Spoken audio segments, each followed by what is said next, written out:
Hello and welcome to the Daily Comic and Collectible, episode 537. Now today, the collectible of the day is the Hasbro Toys, Marvel Comics, Marvel Legends series, Retro Fantastic Four line, the Human Torch action figure. Fiery and hot-headed, the Human Torch can burn through just about any adversity with a smile. This 6-inch scale retro Marvel Legends Fantastic Four member of the Human Torch is inspired directly by the character in Marvel Comics. Sculpted to resemble Johnny Storm in his flame-on effect, he has sculpted flames and fire deco throughout his partially red transparent body. Featuring a premium design and flaming detail, Johnny Storm stands in the 1/12 scale, featuring multiple points of articulation for added posing and displayability. Comes with a total of 5 accessories, including 1 pair of interchangeable hands and 3 special fire effects pieces.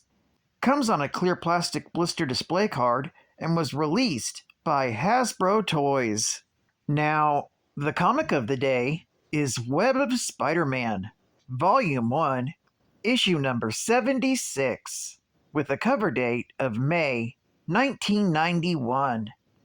This is part of the Art Attack story arc, with story by Tony Isabella, art by Alex Saviuk, and cover by Alex Saviuk.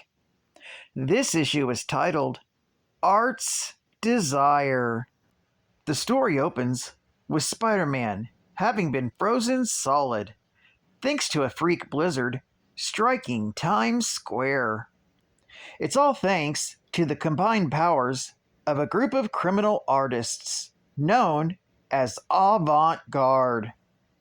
As Spider-Man struggles to break free, he thinks about the events that led him to this moment. Convinced that Spider-Man is doomed, the painter uses his magic paints to create a floating disc to take himself and his allies away. As soon as they're gone, Spider-Man manages to break free from the ice. As he recovers from his ordeal, the wall crawler is joined by the Human Torch, who's out collecting data for Mr. Fantastic about the storm. Spider-Man asks to be taken to the Fantastic Four's headquarters so he can provide information regarding the source of the blizzard. By this point, the painter, Bora, and Spark return to their loft to discover that the painter's painting of Spider-Man frozen in ice is beginning to change. Instead of a painting of Spider-Man trapped in ice, it turns into a painting of the wall crawler talking to the Human Torch.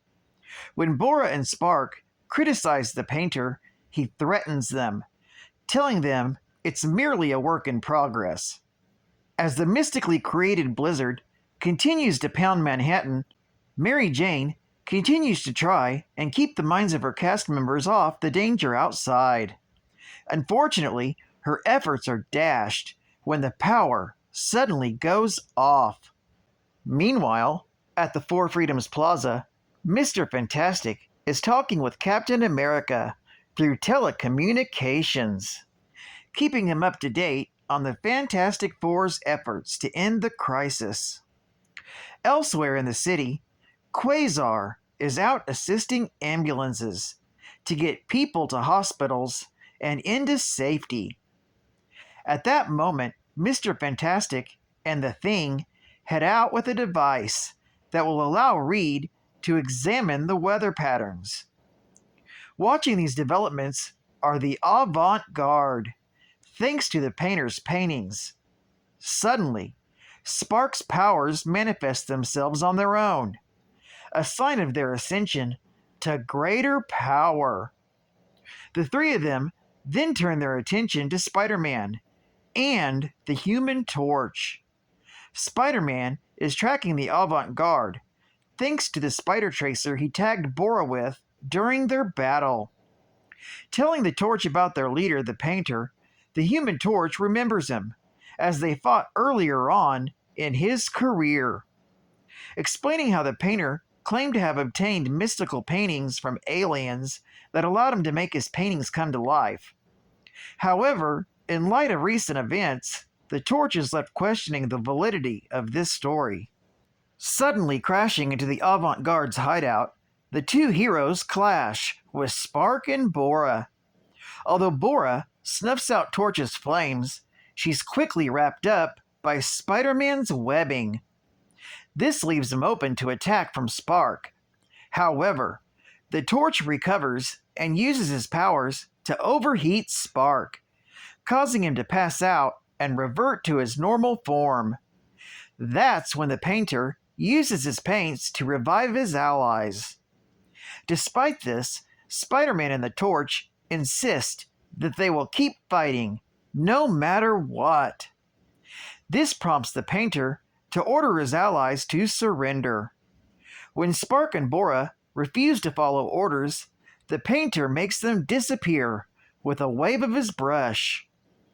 Before the two heroes can apprehend the painter, he surprises them when his body suddenly swells until it bursts, showering the room with giant cockroaches. Protecting themselves from the flurry of bugs, Spider-Man looks over the remains of the painter and discovers that it is nothing more than canvas. Upset that the painter escaped, Spider-Man's attention is turned to a painting that the Torch has found. They find that it contains both Spark and Bora, apparently trapped within. With the crisis over, the blizzard ends and the snow begins to melt. This story is continued in Web of Spider-Man, Annual, Volume 1, Issue number 7. Geek Fact: the Human Torch first battled the painter in Strange Tales, Volume 1, Issue number 108, with the cover date of May 1963. Bonus Geek Fact: the painter has extraterrestrial paint. Paints with the ability to make whatever is painted with them either exist in reality if they're objects or physically happen if they're events. They disappear when the painter commands it, or they wear off on their own accord. Advertising ad facts. You gotta try Teenage Mutant Ninja Turtle cereal. Pizza delivery! Check it out! New pizza-shaped marshmallows in the Ninja Turtles cereal. It's radical tasting cereal, dudes! Teenage Mutant Ninja Turtles cereal! Turtle power! State-of-the-art gaming. You're not the only one waiting for G.I. Joe! So is that blue-blooded Hellraiser, Cobra Commander. But you can help squash this terrorist and his boys with the new G.I. Joe video game for the Nintendo. Your mission leads Snake Eyes, Blizzard, Duke, Captain Gridiron, and Rock and Roll in do-or-die combat against Cobra Commander and the Cobra Forces. Choose your G.I. Joe character, your weapons, and start blasting your way through Antarctica, the Sahara, the jungle, and worst of all, the sewers of New York City.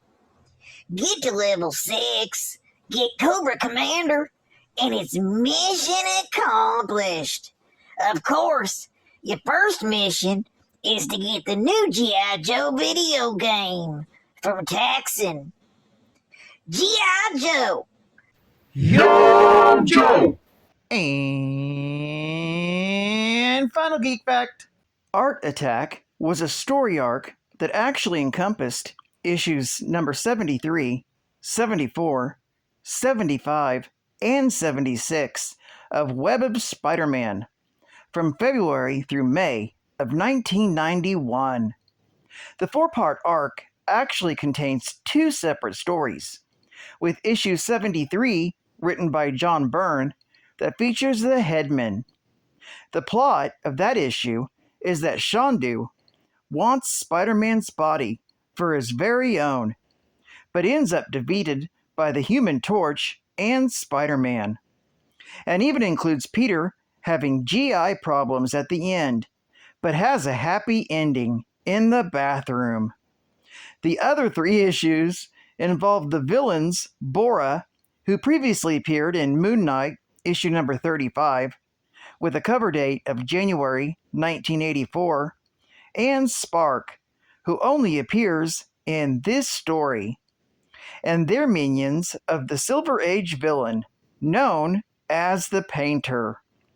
The only thing that ties these two stories into one arc is the setting of New York's art galleries. The first story is Willie Lumpkin getting invited to Alicia Masters' art exhibit, and invites Aunt May, Peter, MJ, and Christy Watson, while the second story just takes place in a different art exhibit. Well, I'd like to thank you for joining me for another Daily Comic and Collectible, and I hope to see you again Tuesday. This is Cat Fan Comics Man, and I'll catch you on the flip. Over and out.